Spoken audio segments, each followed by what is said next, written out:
بسم اللہ الرحمن الرحیم الحمد للہ رب العالمین والعاقبۃ للمتقین والصلاة والسلام علی سید الانبیاء والمرسلین وعلی آلہ واصحابہ ومن تبعہم بإحسان الی یوم الدین، اما بعد۔ آج کی اس مختصر مجلس میں ہم سورہ انعام کا دوسرا حصہ ذکر کریں گے۔ اس حصے میں مشرکانہ اوہام کا رد کیا گیا ہے اور شریعت محمدی یا اسلام کی جو خوبصورتی ہے اس کو واضح کیا گیا ہے۔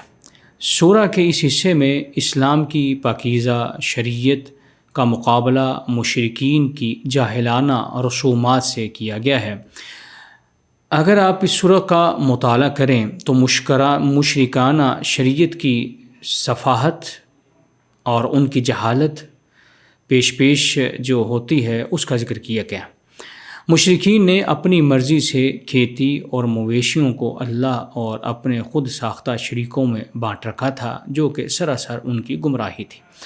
اللہ تعالیٰ اس سورت کی آیت نمبر 136 میں ارشاد فرماتے ہیں وَجَعَلُوا لِلَّهِ مِمَّا ذَرَأَ مِنَ الْحَرْثِ وَالْأَنْعَامِ نَصِيبًا، اور اللہ کی یعنی اللہ خالق ہے۔ ہم پچھلی ویڈیو میں سن چکے کہ اللہ رب العزت جو دانا ہے، دانا اس کے پھوٹنے کے بارے میں بھی علم رکھتا ہے، اس کے حکم سے وہ پھوٹتا ہے۔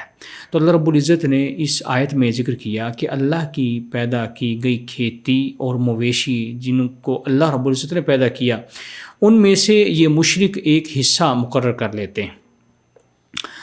فَقَالُوا هَذَا لِلَّهِ بِزَعْمِهِمْ وَهَذَا لِشُرَكَائِنَا، پھر اپنے خیال کے مطابق کہتے ہیں کہ یہ حصہ اللہ کے لیے ہے اور یہ حصہ ہمارے شرکاء کے لیے ہے، یعنی شریکوں کے لیے ہے۔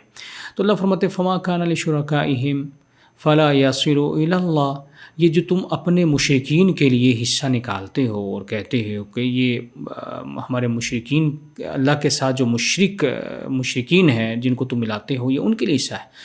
اللہ فرماتے وہ حصہ تو ہمارے تک نہیں پہنچتا۔ یہ ان کی رسم و رواج کے متعلق اللہ رب العزت نے ان کی تنقید کی اور کہا کہ یہ طریقہ تمہارا دوست نہیں ہے، کھیتی میری ہے، میں نے اس کو اگایا ہے، میرے حکم سے اگی ہے، جانور بھی میرے حکم سے پیدا کیے گئے اور تم ان سے فائدہ اٹھاتے ہو۔ تو جب عبادت کی بات آتی ہے تو پھر ان میں سے دو حصے کیوں بنا لیتے ہو، ایک حصہ اللہ کے لیے اور ایک غیر اللہ کے لیے؟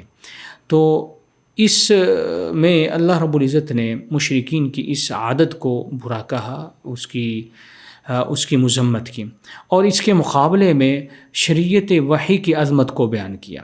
اللہ تعالیٰ آیت نمبر 145 میں ارشاد فرماتے ہیں کہ قُلْ لَا أَجِدُ فِي مَا أُوحِيَ إِلَيَّ مُحَرَّمًا عَلَى طَاعِمٍ يَطْعَمُهُ، کہ اے نبی صلی اللہ علیہ وسلم آپ فرما دیجئے جو وحی میری طرف آئی ہے اس میں کسی کھانے والے پر کوئی چیز حرام نہیں پاتا الا ان یکون میتۃ، مگر جو میت ہو یعنی مردار، او دم مسفوحا یا بہتا ہوا خون، او لحم خنزیر یا خنزیر کا گوشت، فإنہ رجس، فرمایا کہ یہ تو ناپاک ہے۔ گویا کہ یہ شریعت کی اس کے اندر عظمت کا ذکر ہے کہ اللہ نے پاکیزہ رزق حلال کیا ہے اور صرف گندی چیزوں کو ہمارے لیے حرام قرار دے دیا ہے۔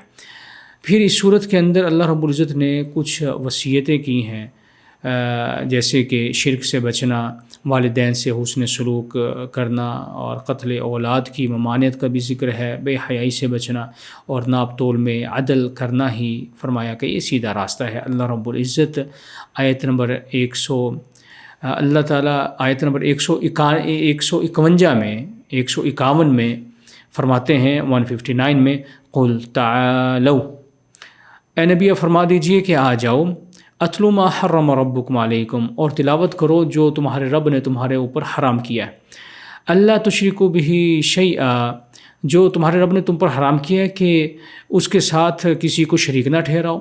اللہ نے تو منع کیا ہے، تم کہاں سے لے آتے ہو کہ اللہ کے ساتھ شریک بنانا چاہیے؟ اللہ تشرکوا بہ شیئا، اللہ کے ساتھ کسی کو شریک مت ٹھہراؤ، وبالوالدین احسانا، اور والدین کے ساتھ احسان کرو، ولا تقتلوا اولادکم من املاق، اور تنگ دستی کے ڈر سے اپنی اولاد کو قتل مت کرو۔ فرمایا نحن نرزقکم وایاہم، ہم تمہیں بھی رزق دیتے ہیں اور ان کو بھی، یعنی تمہاری اولاد کو بھی ہم رزق دیتے ہیں۔ پھر فرمایا ولا تقربوا الفواحش ما ظهر منها وما بطن، اور قریب بھی مت جاؤ اس بے حیائی کے جو ظاہر ہو یا پوشیدہ کے کاموں میں ہو، اس کے قریب بھی مت بھٹکنا۔ پھر فرمایا ولا تقتلوا النفس التي حرم الله الا بالحق، اللہ نے جس جان کو قتل کرنے کا حکم دیا صرف اس کو تم قتل کرو گے، وہ بھی ریاست کی ذمہ داری ہے، اس کے علاوہ تم کسی نفس کو قتل نہیں کر سکتے۔ پھر فرمایا ذالکم وصاکم بہ لعلکم تعقلون، یہ وہ وصیتیں ہیں، نصیحتیں ہیں جو اللہ رب العزت نے تمہیں کی ہیں۔ اللہ رب العزت اس لیے تمہیں وصیت کرتا ہے تاکہ تم اس کے حکموں کو جان لو اور اس کے اوپر پھر تم عمل بھی کرو۔ اور اس صورت کے آخری حصے میں، یعنی آیت نمبر 162 میں، اللہ تعالیٰ نے ایک اخلاص کامل کا حکم دیا ہے کہ زندگی کا مقصد صرف اور صرف اللہ کی بندگی ہونا چاہیے۔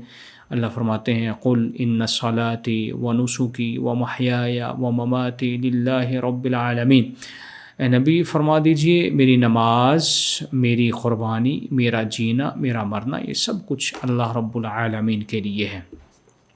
یہ کچھ مختصر تفسیر تھی سورہ انعام کے دوسرے حصے کی۔ اللہ تعالیٰ سے دعا ہے کہ اللہ تعالیٰ ہمیں قرآن کی صحیح سمجھ بوجھ عطا فرمائے۔ وآخر دعوانا ان الحمدللہ رب العالمین، وجزاکم اللہ خیر، والسلام علیکم ورحمۃ اللہ وبرکاتہ۔